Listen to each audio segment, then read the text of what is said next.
J'ai jamais été essayer de faire des choses extraordinaires pour essayer d'avoir des choses. Non, j'ai eu de la chance et puis j'ai été bien entourée.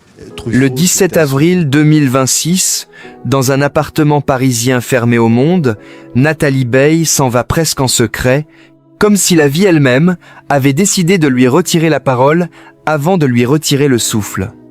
L'annonce tombe sobre, presque clinique. Une maladie neurodégénérative, plusieurs mois de santé fragile. Quelques mots froids pour résumer une fin que personne n'avait vraiment vu venir. Et pourtant, tout semblait déjà basculer depuis longtemps. Ces derniers mois, celle qui fut si présente, si magnétique à l'écran, s'était mise à disparaître lentement de la réalité. Moins d'apparitions, moins de mots, moins de regards. Comme si elle glissait hors du cadre, refusant que l'on assiste à sa chute. Ceux qui l'ont approchée parlent aujourd'hui d'un combat silencieux, d'une fatigue profonde, d'un regard qui n'était plus tout à fait le même. Mais rien n'a vraiment été dit publiquement. Rien n'a été expliqué. Et c'est précisément ce silence qui trouble. Pourquoi une actrice de cette envergure, une femme qui a passé sa vie sous les projecteurs, a-t-elle choisi de s'effacer sans livrer un seul mot sur ce qu'elle traversait?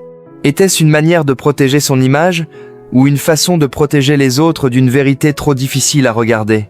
Car derrière le mot médical presque abstrait, neurodégénérative, se cache une réalité autrement plus violente.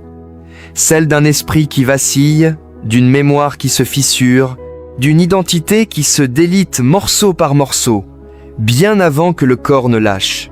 La véritable tragédie est être là, pas dans la mort elle-même, mais dans cette lente disparition avant la fin.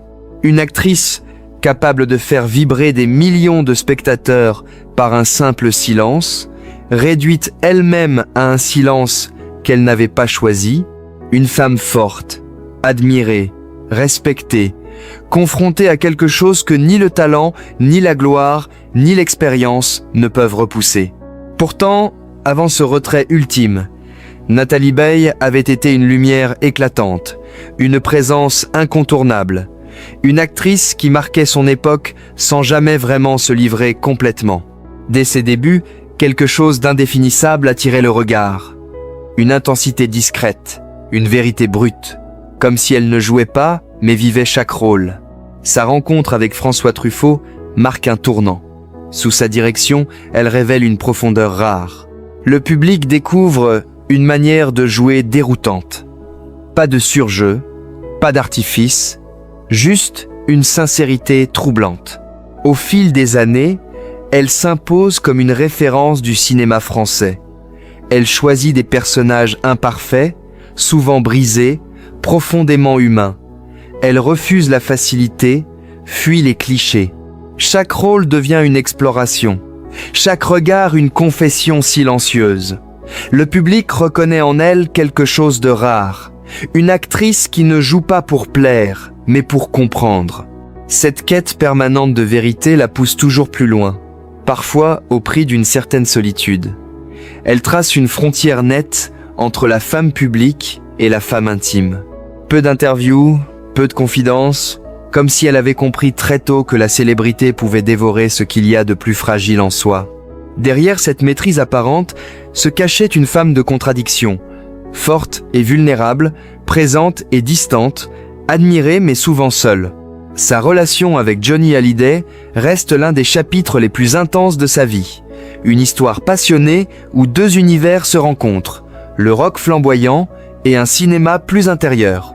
De cette union naît une fille, un lien indestructible, mais aussi une responsabilité immense dans un monde où tout est scruté. Quand la relation se termine, Nathalie ne s'effondre pas en public. Elle continue d'avancer avec cette force tranquille qui la caractérise, mais quelque chose en elle s'est fissuré.